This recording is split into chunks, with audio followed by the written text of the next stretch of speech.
வணக்கம். தனலட்சுமி ராஜா, மதுரை. தெரிந்த கோயில் தெரியாத ரகசியம். அருள்மிகு கற்பக விநாயகர் கோயில், பிள்ளையார்பட்டி, சிவகங்கை. சுமார் 1300 ஆண்டுகளுக்கு முன் தோன்றிய இக்கோயில் பிரதான தெய்வமாக விளங்கும் மலையை குடைந்து குகைவடை திரு உருவச் சிலையினை கொண்ட பிரம்மாண்டமான 6 அடி உயரமுள்ள வடக்கு திசையை நோக்கி அமர்ந்த கோலத்தில் கையில் சிவலிங்கத்துடன் காட்சியளிக்கும் உலக பிரசித்தி பெற்ற அருள்மிகு கற்பக விநாயகர் ஆவார். இக்கோயில் சிவபெருமான் அம்பாளுடன் உட்பிரகாரத்தில் பிற தெய்வங்களுடன் அருள்பாலிக்கிறார். இத்திருக்கோயில் நகரத்து செட்டியார் பாரம்பரியமாக பிள்ளையார்பட்டியில் உள்ள கற்பக விநாயகர் திருக்கோயிலில் நேர்த்தியாக ஆகம விதிப்படி வழிபாடுகளை நடத்தி வருகின்றனர். இத்தழ விநாயகர் குகை குடைவரையாக உள்ளதால் இவரை பிரகாரம் சுற்றி வர முடியாது மற்றும் இவர் வலம்புரி விநாயகராக தேசி விநாயகர் எனவும் அழைக்கப்படுகிறார். தேசி என்றால் ஒளிமிக்க அழகுள்ள விநாயகர் என்று பொருள்.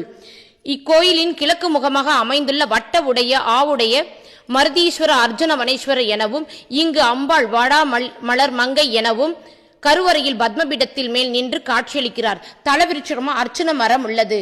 திருமணம் நடைபெற காத்தியாய அம்மனும், பிள்ளை வரமளிக்க நாகலிங்கமாகவும், அனைத்து செல்வங்களை அளிக்கும் பசுபதீஸ்வர சன்னதியும் இங்கு அமைந்துள்ளது. இங்குள்ள நவகிரகங்கள் தம்பதியரோடு சகிதமாக இருப்பது சிறப்பு. பிள்ளையார்பட்டியில் விநாயகர் கோயில் கட்டிடக்கலை நேர்த்தியாகவும் அலங்கார வேலைப்பாடுகளுடைய சிற்பங்களை தாங்கிய தூண்களையும் வண்ணங்களில் மில்லரும் தத்ரூபான ஓவியங்களையும் கண்முன்னே அலங்காரங்களாக மெய் சிலிர்க்க வைக்கிறது. இக்கோயில் விநாயகர் சதுர்த்தி 10 நாட்கள் பிரம்மாண்டமாக கொண்டாடப்படுகிறது. 9ஆம் நாள் விநாயகர் வருடத்திற்கு ஒருமுறை மட்டுமே சந்தன காப்பு அலங்காரத்துடன் காட்சியளிக்கிறார்.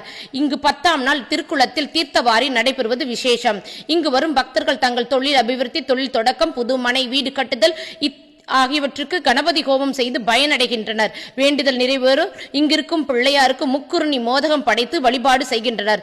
கேட்டதை அள்ளித்தரும் கற்பக விநாயகர் ஒவ்வொரு ஆண்டு முதல் துவக்கத்தில் தமிழ் புத்தாண்டு மற்றும் ஆங்கில புத்தாண்டு தினங்களில் புது கணக்குகளை பிள்ளையார்பட்டியில் வந்து துவங்கி ஆரம்பிப்பது சிறப்பு. நன்றி, வணக்கம்.